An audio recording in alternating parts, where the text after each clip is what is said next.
Welcome to today's daily pin code, and we're right back here where we started. Yesterday's pin code went a little long, so we've decided to chop it up into two, and I wanted to get right to reading your responses. All right, this is a really good one from Courtney. I enjoyed the first charge because it spoke to how I was feeling, run down. I feel like I just go and go and go and do and do and do, and it's never charging me up. I have been wanting to get back in church, and your message was what I needed. You spoke to me and told me basically no one is going to do it for me. I have to start somewhere, and I will start this weekend. We are going out of town, but I'll make a point to get to church regardless of that. And I talked to her yesterday, and she did do that, and I'm proud of you, Courtney. I need to take charge of my life and recharge myself. I have felt drained for a while, haven't felt fully charged, and therefore I don't feel like I'm fully good for myself or fully there for others. I'm ready to take charge. That is awesome. That's exactly what we're talking about. Okay, Courtney mentioned getting back in church. She admitted they were going out of town, but she was going to try to make it a priority. There's always going to be something on the weekends, too, that tries to, vie for your attention. This one says, I'm so ecstatically happy. Jesus performs small miracles. I think this was from Kimberly. I can't remember who this is from. I no longer have to work late on Wednesday. Now I can return to my church for my Bible lessons. Jesus spoke to me today and told me nothing would keep me from him again. I'm at work and I've been crying tears of joy on and off all morning. It just took me finally having one person who had authority to say that I could switch nights. I thank the Lord for that person. I'm so overdue. So see, there are people who come up to me and they say, I can't come to church, I have to work. That might be true, but this gal prayed, she asked God to change that gatekeeper's mind, that boss's mind, and he did. I want to tell you too, that if you are one of those who's really having a hard time making it a priority to get back in church, do it. I hear from a lot of you that you're going to, and I want you to expect this Sunday morning when you wake up, somebody's either going to have a sore throat, there's going to be a flat tire, something is going to happen. You're either going to get in a fight with your spouse or your boss, or something's going to throw your Sunday morning off, because the enemy does not want you in church. He doesn't want you recharged. He doesn't want you to be a shining light for Jesus Christ. He wants you to be bad PR for God, okay? That's why the Bible calls him the evil one, because he does evil, stinky stuff. And that's just his job description.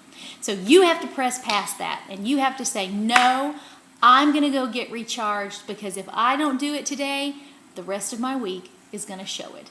And you also have to say, if I don't do this every morning, the rest of my day is going to show it. Do you feel run down? Do you feel like you get up in the morning, you're like on your hamster wheel, you go throughout your day, you get home, maybe many somebodies in your family that you have the responsibility of taking care of don't seem to even appreciate what you've done. Maybe they don't understand everything that you've done so hard. Maybe your boss doesn't appreciate everything that you do. And it really just takes all of that building up, and then one thing happens and you snap. You snap because you did not spend time with the Lord and let him affirm you each day. I mean, let's face it, people are going to let you down. They're not your battery charger. They're not going to be able to recharge you fully. Now, sometimes the encouragement of others can recharge you. I am a words person, if you haven't figured that out. My love language is words of encouragement and affirmation. And so sometimes in the mornings when I'm sitting here or late at night, I'll read some of your emails to me. That charges me up. This one comes from a teenager. Her name is Amanda. Miss Laura, your Devos have been a blessing in my life, especially this recent one about charge. This helped me realize that I was receiving my power from other things than God. This video has helped me to try to change that in my life. I thank you for spending your time doing these videos. They have made a big impact on my life. Please don't stop what you're doing, because I know God will bless you for this. Thank you so much. What Amanda didn't know, and I did write back and tell her, was last week I had created that gargantuan pin code that wound up getting sliced in, I think it was 3 ways. It was the first one on charge, and it took me a long time to edit it that day. I felt like a pin cushion. I sat in one place, I edited it. It takes more than you know. I don't just sit here and talk into the camera and turn it off and do another scene. It takes a lot of time. And I got through with it and I was like, Lord, are these even helping anybody? Why do I do this? I could be spending time doing something else, making money to bring bread and shoes into this household. I've been doing these things for 6 years. And then more recently when they turned into VCasts, it's more time consuming than ever. I kid you not, it was within a few minutes or some time frame like that, I get this from Amanda. And Amanda, that recharged me. So thank you very much. When you say, thank you for spending your time doing these, don't stop what you're doing. God used you. God spoke through you. Okay, then there's this one from Laura. It took me till today to bring myself to listen to your pin code dailies, which they are usually one of the first things I listen to whenever they pop up. I've just been in one of my down and out moods, dealing with these doctors. Anyway, LOL, I could not believe when I started listening. My daughter has not been able to find her phone charger for about 2 to 3 weeks. So finally last Saturday, I went and bought a new one. And this Sunday, we'd been planning on trying out another church because of not being in a good one for a while and wanting to get back. She goes on to say some things that had happened in her church that were just, it was not a good fit for her. And, you know, she says, anyway, I could not believe it charged. So I want to talk to those of you who maybe feel like you don't have the right church. Ask God if that's where you're supposed to be.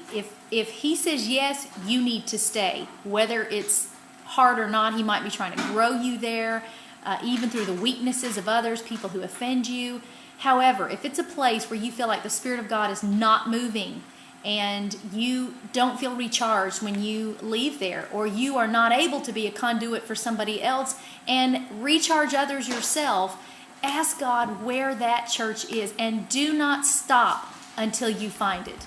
You could say that in one of your pin codes. I know, and so my children just said, tell them to come to Eastgate. Okay, so come to Eastgate. All right, I'm Laura Harris-Smith. I hope you've enjoyed today's daily pin code. Please remember 1 Corinthians 14, 31, and 39. For you can all prophesy in turn, so that all might be instructed and encouraged. Therefore, my brothers and sisters, be eager to prophesy.